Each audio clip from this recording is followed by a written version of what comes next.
20대 때 일본 영화를 꽤 좋아했던 때가 있습니다.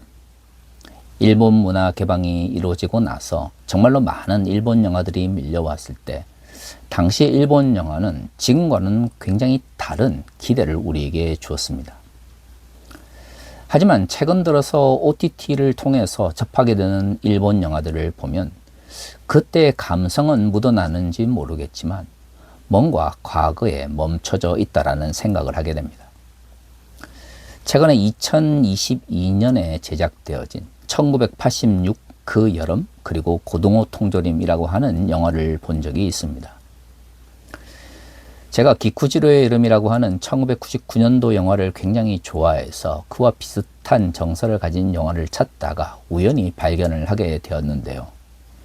개인적으로 저는 이 영화를 굉장히 재밌게 보았습니다. 그런데 말이죠, 영화를 보면서 한편으로는 좀 아쉬운 측면이 있었습니다. 영화의 정서는 굉장히 맞닿아 있는데요. 문제는 이야기의 전개 과정 역시도 뭔가 유사한 점을 발견하게 되었다고 하는 것입니다. 과거에 일본 영화에서 자주 사용하였던 우연이나 혹은 전혀 이야기의 흐름과 맞지 않는 이야기들이 불쑥불쑥 튀어나오는 모습을 보면서 영화를 참 재밌게 보면서도 공감하기 어렵다라는 생각을 했습니다. 문화라는 게 말이죠, 시대가 계속 변해감에도 불구하고 그 시대의 흐름에 따라가지 못하게 되면 어느 순간 자신들이 좋다라고 생각하는 과거의 시대에 멈춰 있게 됩니다. 영화적 측면에서 폐쇄성을 가지게 되는데요. 이러한 폐쇄성이 한번 형성되어지게 되면 그 시대의 잘못된 제작 방식들이 영화에 묻어나게 되면서 영화를 태행적으로 만들어가게 되는 것이죠. 그런데 말이죠, 이러한 모습은 단순히 영화 산업에만 적용되는 것이 아닙니다. 종교적 영역에서도 변화하는 시대 속에서 어떻게 그리스도인으로 살 건가에 대한 고민들이 사라지게 되면 모든 기독교 공동체 그리고 교회는 폐쇄성을 가지게 되죠. 지난주에 제가 모 기독교 공동체에 문제가 생겨서 그 공동체에서 탈출하게 되었던 그들 스스로의 표현대로 말하면 가해자이자 동시에 피해자인 분들과 함께 기자회견을 하고 왔습니다. 흔히 복음주의권이라고 이야기하는 기독교 운동 가운데서 비교적 진보적인 기독교 공동체 운동을 했던 그런 공동체였기 때문에 참으로 마음이 안타까웠습니다. 하나님 나라의 가치를 추구하는 공동체다라고 알려져 있었지만 실질적으로 그 내부에서는 종교 중독 현상이 매우 심각하게 발현되고 있었던 것이죠.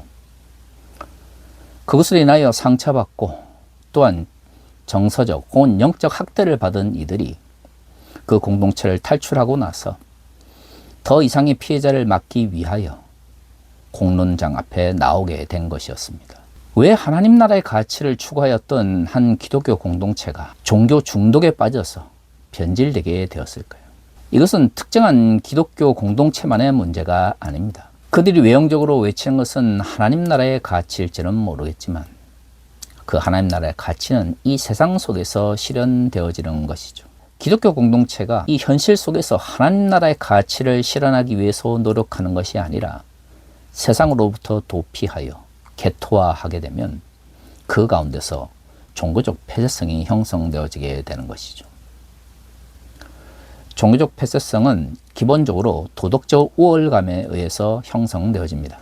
문제는 외부 세계를 비판하고 평가할 때 사용되어지는 윤리적 잣대가 자신이 속해 있는 기독교 공동체에는 적용되지 않는다라고 하는 윤리적 이중 잣대의 문제가 발생하게 될 경우입니다. 건강한 기독교 공동체는 외부 세계를 향하여 비판하고 평가하는 기준을 가지고 자신의 공동체 내부에 발생하는 문제에 대해서도 동일하게 적용할 수 있어야 됩니다. 그런데 말이죠, 많은 기독교 공동체가 외부 세계로부터 폐쇄되어져 있는 상황 속에서 오랜 기간 머물다 보면 외부 세계에 적용하였던 엄격한 형태의 윤리적 기준을 자신이 속해 있는 공동체에게는 적용하지 않는 문제가 발생하게 됩니다. 이러한 상황 속에서 공동체 내부에서 위계적인 권위주의가 형성되어질 때 대부분의 종교 지도자들은 권력 중독 현상에 빠지게 됩니다. 이처럼 윤리적 이중잣대가 공동체를 움직이는 내적 기제가 되고 종교 지도자들이 권력 중독 현상에 빠지게 되면 그 공동체에는 도덕적 해이, 즉 모럴 해저드가 발생하게 되는 것이죠. 혹자는 초기 예루살렘 공동체를 통해서 오늘날에도 이상적인 형태의 기독교 공동체가 가능하다라고 주장을 합니다. 그런데요, 공동체가 중요하다라고 이야기하시는 분들 중에서 초기 예루살렘 공동체에 대한 많은 오해를 가지고 있다고 하는 것입니다. 공동체를 주장하시는 분들은 대부분 지역사회와 분리되어 있는 상태에서 산이나 외딴 지역에 자신들만의 집단을 형성합니다. 하지만 초기 예루살렘 공동체는 이처럼 개토화된 집단이 아니었습니다. 그들은 예루살렘이라고 하는 당시 유대 문화 속에서 가장 중심지에 모여서 공동체를 형성했고요.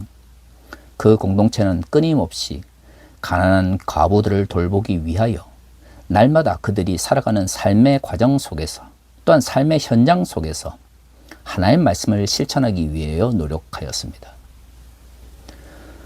오순절에 성령이 임하고 나서 그들이 가지고 있던 물건을 통용하게 된 사건도 예루살렘이라고 하는 그들이 살아갔던 삶의 환경 속에서 나눴던 것이죠.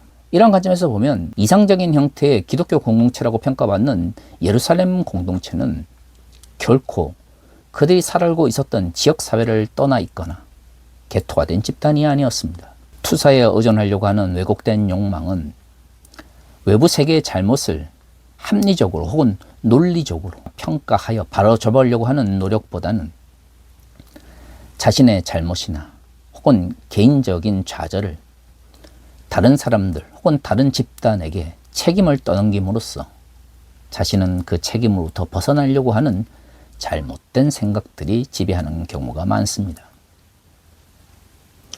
물론 이것은 기독교 공동체 운동을 하는 이들에게만 적용되는 것은 아닙니다. 오늘날 한국 교회에도 동일한 문제가 발생하고 있기 때문에 문제를 해결하지 못하고 있는 것이죠. 그런데 말이죠, 이러한 현상은 2000년 전 요한계시록이 쓰여질 때에도 동일하게 교회 내에서 발생하고 있었습니다. 1절 이하는 이렇게 이야기합니다. 에베소 교회 사자에게 편지하라. 오른손에 있는 7뼈를 붙잡고 7 금 촛대 사이를 거니시는 이가 이르시되 내가 내 행위와 수고와 내 인내를 알고 또 악한 자들을 용납하지 아니한 것과 자칭 사로라 하되 아닌 자들을 시험하여 그의 거짓된 것을 내가 드러낸 것과 또 내가 참고 내 이름을 위하여 견디고 게으르지 아니한 것을 아노라.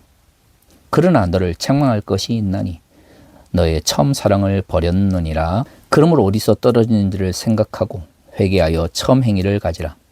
만일 그리하지 아니하고 회개하지 아니하면 내가 네게 가서 내 촛대를 그 자리에서 옮기리라. 오늘 본문에서 요한계시록을 기록한 저자는 에베소 교회의 긍정적 측면을 먼저 언급하고 있습니다. 그들은 고난 가운데서 인내하였고요. 그 인내 가운데서 교회 내 잘못된 가르침을 전하는 이들, 거짓 교사들을 정죄함으로써 하나님의 말씀이 올바른 방향으로 나아갈 수 있도록 바로 잡았습니다.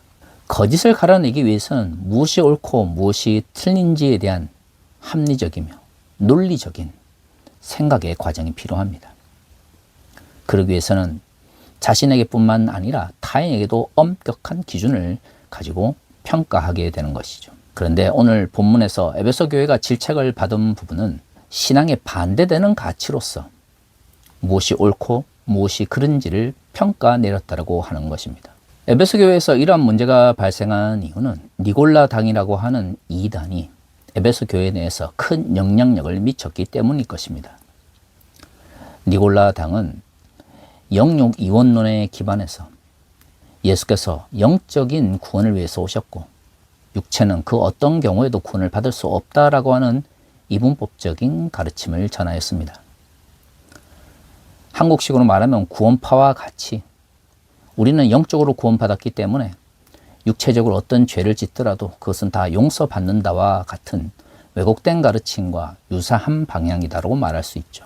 그렇기 때문에 에베소 교회 지도자들은 왜 우리의 구원이 영적이자 동시에 육체적인 것인지, 왜 우리가 하나님의 영으로 구원을 받았음에도 불구하고 윤리적 삶과 도덕적 삶을 살아야 되는지에 대하여 엄격하게 구분하고 따졌던 것으로 판단됩니다.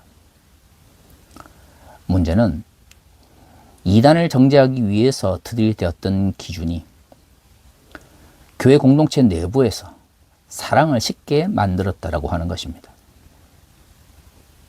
사실 이러한 모습들은 오늘날 한국 교회에서도 잘 나타나고 있습니다. 근본주의가 주를 형성하고 있는 한국 교회에서 보수적인 교회 지도자들이 급속하게 변하고 있는 한국 사회의 사회적 인식을 쫓아가지 못한 상태에서 자신들의 기존에 가지고 있는 윤리적 혹은 도덕적 기준을 가지고 세상을 함부로 판단하는 경우를 보게 됩니다. 단순히 믿지 않는 이들을 평가할 뿐만 아니라 믿는 이들도 그러한 왜곡된 가치를 가지고 평가하는 경우를 보았습니다. 왜 근본주의 대형 교회들이 사회적 약자들과 소수자들에 대한 차별과 억압을 종교적 이름으로 정당화하겠습니까? 그들은 그들이 가지고 있는 과거의 왜곡된 가치 기준을 가지고 무엇이 옳고 그른지를 엄격하게 구분함으로써 차별하고 억압하는 것이 정당하다고 생각하는 것이죠. 하지만 우리 모두는 알고 있습니다. 그것은 성경의 가치를 실현하기 위한 것이 아니라 자신들의 윤리적 혹은 도덕적 가치 기준을 절대화하여 사회적 약자들과 소수자들에 대한 차별과 억압을 정당화하고 싶은 왜곡된 욕망을 가지고 있다고 하는 것을 말이죠. 그렇기 때문에 그들은 무엇이 옳고 그른지를 엄밀히 따지면 따질수록 성경이 말하고 있는 사랑의 가치와는 멀어지게 되는 것입니다. 사랑의 가치에 기반한 옳고 그름이란 타인이 그 잘못된 길에서 벗어나 올바른 길로 나아가기를 원하는 타인에 대한 사랑에 기반해야 합니다. 동시에 타인에게 적용되어지는 윤리적 잣대를 자신에게도 적용할 수 있어야 하는 것이죠. 안타깝게도 과거의 잘못이 2026년 오늘날 한국교회에서도 반복되는 모습을 봅니다. 결국 그리스도인의 모든 행위는 사랑에 기반하여 사랑의 방식으로 실현되어야 됩니다. 옳고 그름, 정의와 불의를 가르는 기준도 결국에는 사랑에 의해서 이루어져야 하는 것이고요. 사랑의 실천을 위하여 정의 혹은 하나님의 공의를 외칠 때에 참된 정의와 공의를 위한 길이 될 수가 있는 것이죠. 자신의 내면에 왜곡된 욕망을 투사하거나 혹은 타인에게 적용하는 윤리적 잣대를 자신에게는 적용하지 않는 윤리적 이중잣대의 문제가 발생하게 되면 그 사람은 옳고 그름, 정의와 불의를 따지면 따질수록 더욱 성경의 가치로부터 떠나 있게 됩니다.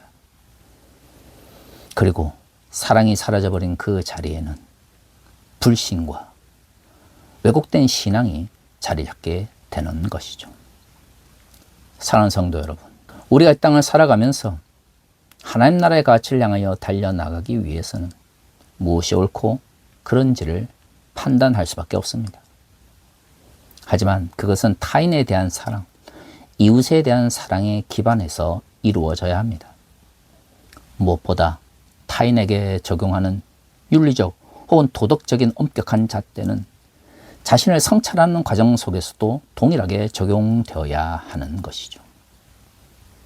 우리 모두가 나에 대한 성찰을 통하여 타인을 판단하며 사랑의 가치에 기반하여 정의와 불의의 문제를 고민할 수 있으면 좋겠습니다.